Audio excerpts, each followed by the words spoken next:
Hey everybody, welcome to the Friday Wild Walks with me, Charles Matthews, and today we're going to be talking about trees. You see that tree up above me there? It is growing out of the rock. And it's just a little bonsai growing directly out of this ancient granite. And I just smiled so big when I saw it today. For those of you who've seen some of the other videos on this channel, you know that my logo is the pinon pine cone. And that's a pinon pine tree. It's a very small one. And the pinon pine is incredibly resilient, incredibly persistent, can grow in almost nothing, can grow with almost no water. So it's very resilient and powerful in that way. And it produces pine nuts. It produces abundance. These really calorie rich, flavor rich nuts, the same ones you'd put on your salad or put in your pasta. And you wouldn't maybe get a ton of nuts from that particular tree, but it just really made me smile today. Again, the symbol of just growing right up out of nothing. So, but actually today on the Wild Walk, actually today we're talking about part two of integration. The January's theme has been integration. You've seen it in the newsletters, you've seen it in some of the social media posts. Last week on the the Wild Walk, we talked about integrating subpersonas, talked about integrating parts of ourselves that we've been told to leave behind or suppress in order to grow up and in order to be a leader. And we talked about how to reclaim some of those parts because they're actually necessary and helpful for being the charismatic, resilient, creative leader that people are calling for. So instead of carving ourselves down into these little two-dimensional uh, characters of men and two-dimensional characters of leaders, really want to start off this year talking about reclaiming the parts of ourselves that will help us be more powerful, more centered, and able to serve ourselves and serve our businesses and serve our communities better. This week it's going to be a little bit easier, a little bit less psychological, and just talking about the reclaiming emotional expression, the full emotional expression that again in throughout our growing up has been policed and pared down to for men just a couple of emotions, sometimes just anger and confusion. But how I'll talk about how reclaiming our full emotional expression makes us again more powerful, gives us more clarity, and maybe even gives us information that will help us lead in a way that is more responsive and more successful. So just as a reminder, the number one lesson, I don't want to say lesson, the number one learning out of this walk for men in particular is that fine is not an emotion. Mad, sad, glad, scared, excited, joyful, connected. Those are all emotions. Fine is not an emotion. Emotions are often maligned, especially in kind of old style, old strength leadership. The idea being that the stoic leader is more trustworthy. Emotions are actually really powerful parts of our humanity. You know, they evolved to give us signals about when things aren't right.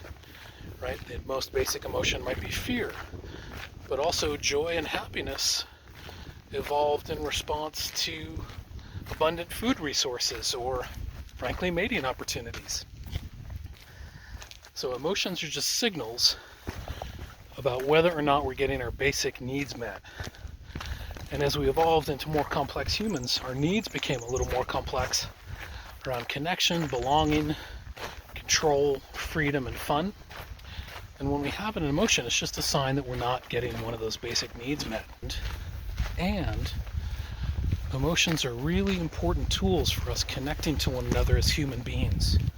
Even when we come from different backgrounds, even when we have different goals, we can connect over shared emotions. All right, we're coming into one of my favorite parts of this hike, this kind of slick rock bowl of granite. I call it the dance floor. I don't know what other people call it. So emotions have evolved to serve us, but unfortunately, culture and parenting and sometimes our teachers have worked to suppress and repress and damage our emotional abilities have stigmatized emotions. So as a result of that suppression, many of us end up with an emotional expression range that doesn't contain much diversity and much power. And it can get gendered.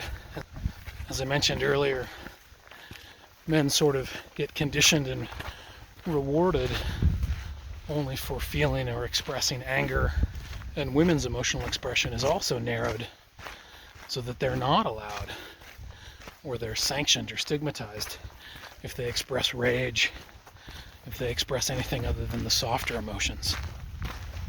So if our emotional expression and our emotional connection is limited and truncated the way I'm describing, again, we're not as powerful. We're not as able to connect with other people. We're not as able to understand our own needs. And the amount of information that we get from the world is actually limited. So what do we do? What do men do in particular? What do male leaders do to reconnect and reintegrate emotions and an emotional self without becoming a blubbering mess? That's what a lot of men worry about. They worry that when I'm asking them to connect to their emotions, that the only emotion we're talking about is grief or sadness, and there's much more to that, much more to emotional capacity than just those. So I've got a few different tips, a few different ways, techniques to reintegrate with your emotional self.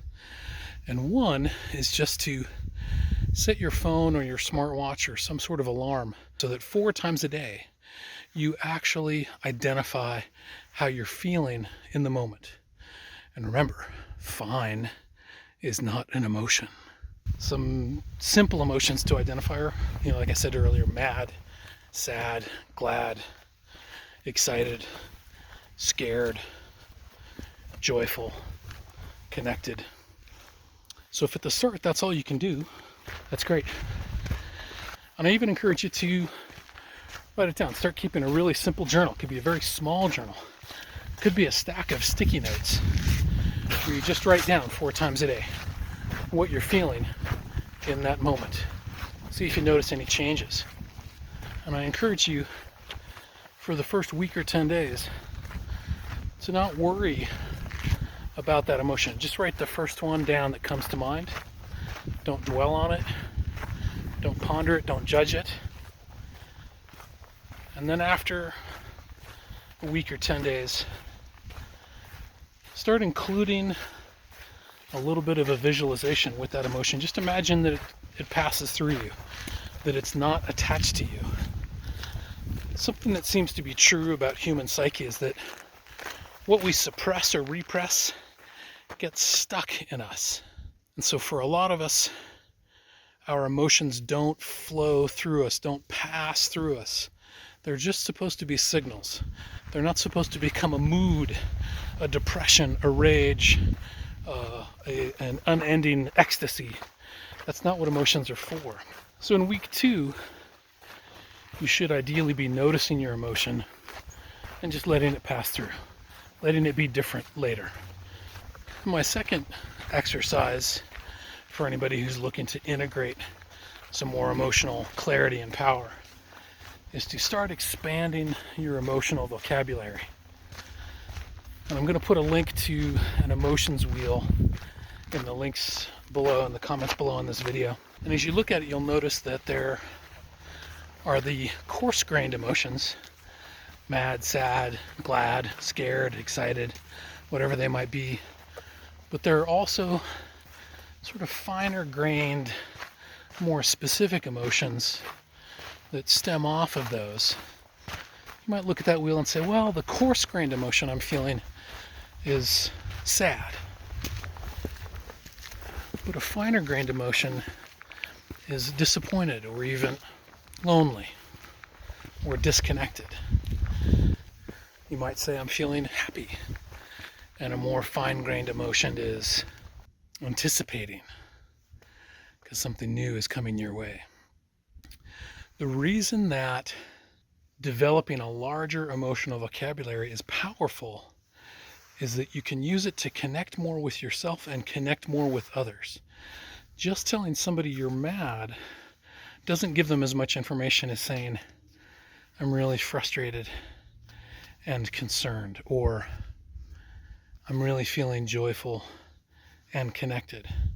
That gives people information, maybe your spouse, maybe your employees, maybe your direct reports, that will help them act appropriately and help you actually get your needs met. Remember, emotions are just a signal that a need is either being met or unmet. And the last tip or exercise I have for reclaiming and integrating emotions for leaders is to institute check-ins at work. A check-in is just a way to start a meeting. It might just be of 2 people, it might be of the whole team. You might have to break into smaller groups if you have a team of more than 10 meeting at a time. But it's just a go around of, what's your name? What are you feeling right now? And maybe some other prompt, what's your favorite breakfast cereal? Or tell us about somebody who was meaningful to you when you were growing up. It could be deeper like that. But the check-ins always include, what are you feeling right now in the moment? And you might have to prompt your team a little bit with the mad, sad, glad, excited, scared. But by giving them that list and that prompt, you're actually going to develop your own emotionally based leadership and help other people understand and use the power of emotions for connection and clarity.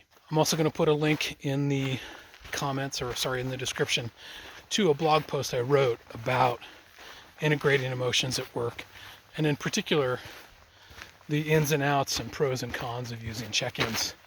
So you can definitely print that out and share that in your workplace when you're ready for this level of emotional integration.